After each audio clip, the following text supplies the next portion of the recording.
আসসালামু আলাইকুম। দীর্ঘদিন অসুস্থ থাকার পর আপনাদের সামনে কথা বলতে পারার জন্য আল্লাহর কাছে শুকরিয়া আদায় করছি। ডক্টর মোহাম্মদ ইউনূস, আপনাকে আমাদের অনুষ্ঠানে স্বাগত জানাই। আমরা আমাদেরকে সময় দেওয়ার জন্য। আমাদের সাথে আরো রয়েছেন বেগম খালেদা জিয়া, আপনাকে আমাদের অনুষ্ঠানে স্বাগত জানাই। আপনি আমাদের সময় দিয়েছেন, সেজন্য আমাদের কৃতজ্ঞতা জানাবেন। আমরা আসলে অনেকগুলি প্রশ্ন আপনাদের দুজনকেই করতে হবে, সেজন্য আমরা একটু আপনার থেকে একটু টু দা পয়েন্ট এবং যদি কুইক একটু বলেন তাহলে আমাদের জন্য একটু সুবিধা হয়। আপনি গণতন্ত্রের পক্ষে লড়াইয়ে সামিল হতে বলছেন, প্রশ্ন কেউ কেউ করছেন, প্রশ্ন উঠছে, আপনি কি এইসব মামলা মোকদ্দমা থেকে মুক্তি পেতে ডক্টর মোহাম্মদ ইউনূস সরকারেরই পরিবর্তন চাইছেন? বিসমিল্লাহির রহমানির রহিম। আসসালামু আলাইকুম। দীর্ঘদিন অসুস্থ থাকার পর আপনাদের সামনে কথা বলতে পারার জন্য আল্লাহর কাছে শুকরিয়া আদায় করছি।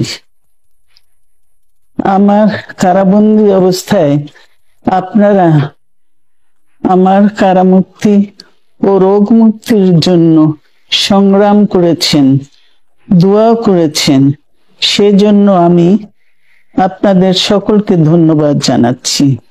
দীর্ঘ আন্দোলন সংগ্রাম ও ত্যাগের মধ্য দিয়ে আমরা ফ্যাসিবাদী অবৈধ সরকারের কাছ থেকে মুক্তি পেয়েছি। আমি আন্তরিক ধন্যবাদ জানাতে চাই আমাদের বীর সন্তানদের, যারা মরণপণ সংগ্রাম করে এই অসম্ভবকে সম্ভব করেছে। শত শত শহীদদের জানাই শ্রদ্ধা। এ বিজয় আমাদের নতুন সম্ভাবনা নিয়ে এসেছে। দীর্ঘদিনের নজিরবিহীন দুর্নীতি, গণতন্ত্রের ধ্বংসের স্তূপের মধ্য থেকে আমাদের নির্মাণ করতে হবে এক সমৃদ্ধ বাংলাদেশ।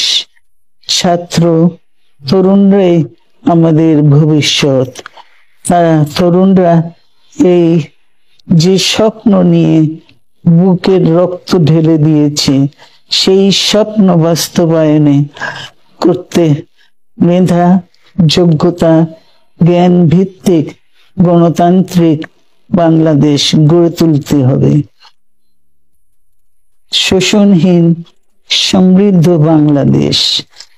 সকল ধর্মের গোত্রের অধিকার নিশ্চিত করতে হবে। শান্তি, প্রগতি আর সাম্যের ভিত্তিতে আধুনিক বাংলাদেশ নির্মাণে আসুন আমরা তরুণদের হাত শক্তিশালী করি। ধ্বংস নয়, প্রতিশোধ নয়, প্রতিহিংসা নয়, ভালোবাসা, শান্তি ও জ্ঞান ভিত্তিক সমাজ গড়ে তুলি। কিছু না বলেও আপনি যে দুর্যোগের মধ্যে আছেন, বললে না জানি কি হতো, আপনার মন্তব্য একটু শুনতে চাই। অবস্থাটা হলো, আমি বলছি দেশের কাউকে কিছু বলি এমন কথা তো নয়। বাইরে বিদেশেও যে সবাইকে যে সাদরে নিয়ে আসি তাও না, তাদেরকে অনেক শর্ত দিই আমার এই কথাগুলো লেখার ছাপানোর আগে আমাকে বলতে হবে, যাতে আবার এমন কোনো কথা শব্দ এমন থেকে না যে আমি আর বিপদের সম্মুখীন হবো।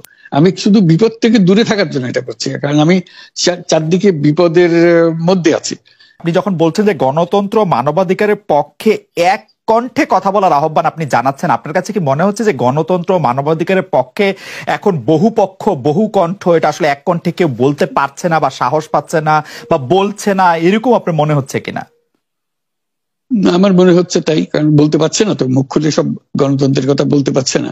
কাজে সেটা বলা, এক বাক্যে বলা, পরিষ্কার কণ্ঠে বলা, এটা আমাদের সবার দায়িত্ব, তো জাতীয় দায়িত্বটা, যে না হলে গণতন্ত্র বলে কিছু থাকবে না আমাদের জন্য। আদৌ গণতন্ত্র বলে কিছু থাকবে না। আপনাকে কি তিনি তার প্রতিদ্বন্দ্বী মনে করেন, নাকি সত্যি তার কাছে এমন কোন তথ্য রয়েছে যে আপনার বিশাল কোনো রাজনৈতিক অভিলাষ রয়েছে, আপনি কি রাজনৈতিকভাবে তার প্রতিদ্বন্দ্বী হয়ে উঠছেন বলে তিনি আপনাকে অপছন্দ করছেন, না কি কারণে, আপনার কি মনে হয়?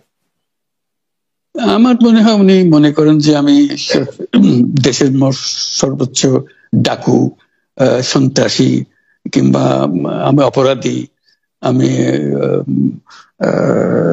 সেরা চোর, এই জাতীয় জিনিস মনে করেন। কাজে সেগুলো ব্যাখ্যা করেন উনি তার মাকে, এমন সব কটু শব্দ ব্যবহার করেন যাতে মনে হয় যে আমার সম্বন্ধে তার ধারণা খুবই খারাপ। আসলে এটা নিয়ে কথা বলাটা একটু বিব্রতকরই, কিন্তু কেউ কেউ এটা বলে থাকেন যে বিশেষ করে যে 2007 সালে যে 111 সরকার আমরা যাকে বলি, তাদের যে বিরাজনীতিকরণের একটি চেষ্টা, সেই চেষ্টার মধ্যে আপনার অংশগ্রহণ আছে কিনা। যদিও বারবার বলা হয় যে আপনি আসলে সেই ক্ষমতাটা দখল করতে চেয়েছিলেন, অথচ আমরা উল্টা শুনেছি, আপনার মুখেও শুনেছি, যারা ওই সময় কুশলভ ছিলেন তাদের মুখেও শুনেছি যে আপনাকে আসলে অফার করা হলো, আপনি সেটি ফিরিয়ে দিয়েছিলেন।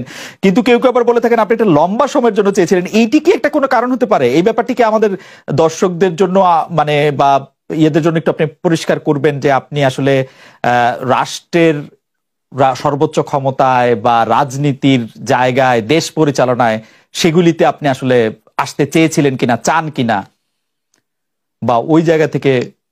যদি চাইতাম খালেদ, যদি চাইতাম, তখন যখন মিলিটারি আমার বাসায় এসে বসে রইল সারা রাত আমাকে রাজি করানোর জন্য, আমি তো লুফে নিতাম। রাজি করানোর জন্য বসে থাকতে হবে কেন? আমি যদি ক্ষমতায় চাইতাম, বলে আজ চলেন চলেন, কি করতে, কি কোন জামাটা পড়তে হবে দেখিয়ে দেন, এখনই যাচ্ছি। আমি তো সেটা করিনি, তাদের সঙ্গে তর্ক করেছি, সারা রাত ধরে তর্ক করেছে যে না ভাই আমাকে দিয়েন না, আমি এই কাজের উপযুক্ত না, আপনারা অন্য লোক খোঁজেন। তারা আমার উপরে মন ঠিক করে ফেলেছে আমাকে নিতে হবে। আমি বারে বারে বলতেছি তাদেরকে, তারা নিরাশ হয়ে ফিরে গেল, বললো যে সকালবেলায় আবার আসবো, সকালবেলায় আসলে তখন আপনি আমাদেরকে বলেন যে রাজি আছেন। কাজে তা না হলে তো আমি সঙ্গে সঙ্গে রাজি হয়ে যেতাম। কে ছাড়ে যাও আপনাকে, দেশের পুরো সরকারের প্রধান হবার জন্য আহ্বান জানাচ্ছে, বাংলাদেশে এরকম কয়জন মানুষ আছে বলবো যে না আমি এই দায়িত্ব গ্রহণ করব না। আমি তো করলাম সেটা, এখন আমার নামে বলা হচ্ছে 10 বছর চেয়ে। আমি বছর দিয়ে তো পুষ্টি উঠে না, তারপরে এরপরে তো কয় বছর কয় কাণ্ড। আমি 10 বছর দিয়ে কি করবোটা কি? আমি 10 বছর দিয়ে, আমি তো বলছি আমি এই কাজের জন্য নই। দেশে আমার দেশ পরিচালনা করা আমার দায়িত্ব না, আমার কাজ না, আমি জানি না এটা কিভাবে করতে হয়, আমি যেটা জানি সেটা করি।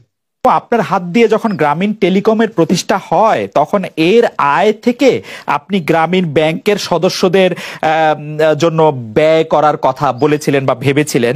আপনি গ্রামীণ ব্যাংক থেকে চলে আসার সময় বা ওই আগে পরে আমরা দেখেছি যে সে আর্টিকেল অফ অ্যাসোসিয়েশনটা আসলে ওই একই রকম নয়, বদলানো হয়েছে।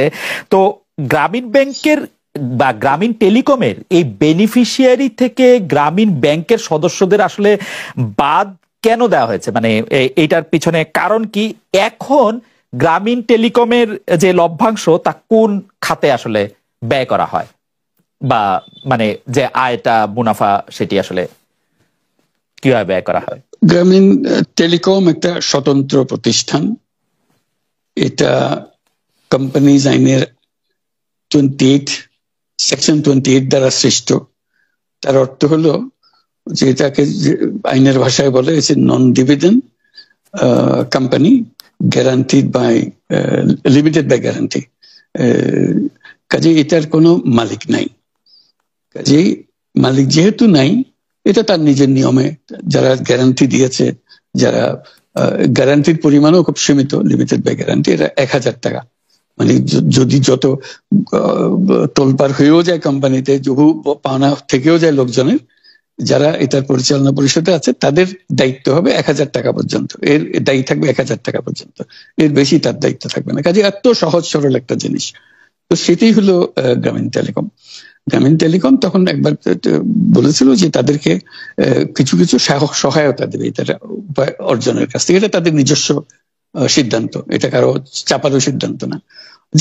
সেই সিদ্ধান্ত অনুসারে সেই সমস্ত যে পরিমাণ টাকা তারা বলেছিল দেবে, এখানে দিয়ে যাচ্ছে। এই পর্যন্ত 500 কোটি টাকার উপরে দেওয়া হয়েছে এই সাহায্য সহায়তা থেকে।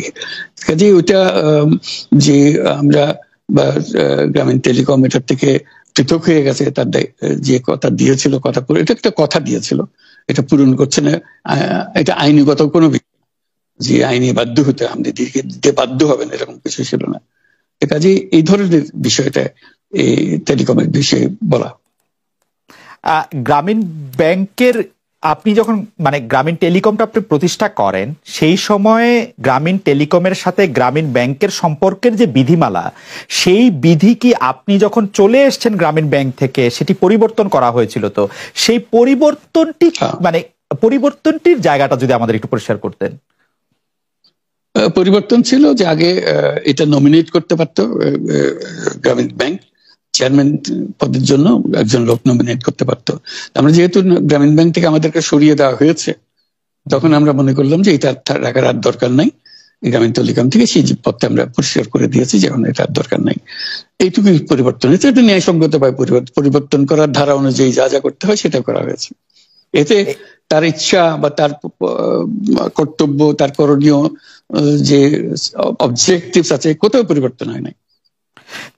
এই ক্ষেত্রে আমাদের এই বিষয়ে আর কি এইটাই আমাদের আরেকটা প্রশ্ন, সেটা হচ্ছে যে গ্রামীণ টেলিকম কি গ্রামীণ ফোন থেকে প্রায় 37% লভ্যাংশ পায়, যে এবং যদি পায় 34% লভ্যাংশ পায়, সেই 34% লভ্যাংশের যে টাকাটা, সেই টাকাটা কোথায় বা কি উদ্দেশ্যে ব্যয় করা হয়? সেই সামাজিক ব্যবসায়, যেটি আসলে আপনার প্যাটেন্ট করা সোশ্যাল বিজনেস, সেটির কাঠামোটা আসলে কি বা সেটি কিভাবে আপনি করেন? সামাজিক ব্যবসা হলো এমন একটা নতুন ধরনের ব্যবসার চিন্তা, যেটা আমরা প্রমোট করছি, আমরা নিজেরা প্র্যাকটিস করছি। যেটা ব্যবসা মানে হলো মুনাফা করা, ব্যক্তিগত মুনাফা করা, এবং তার লক্ষ্য হলো সর্বোচ্চ মুনাফা করা। এটি হলো ইকোনমিক্স এর নিয়ম, যে সর্বোচ্চ মুনাফা যদি করি সবকিছু ঠিকঠাক মতো চলবে। আমরা বললাম যে এটা ভুল জিনিস, যে সর্বোচ্চ মুনাফার মধ্যে দিয়ে মানুষকে এক রকমের নেশাগ্রস্ত করেছে। এই মুনাফার নেশার মধ্যে তাকে ঢুকিয়ে দেওয়া হয়েছে।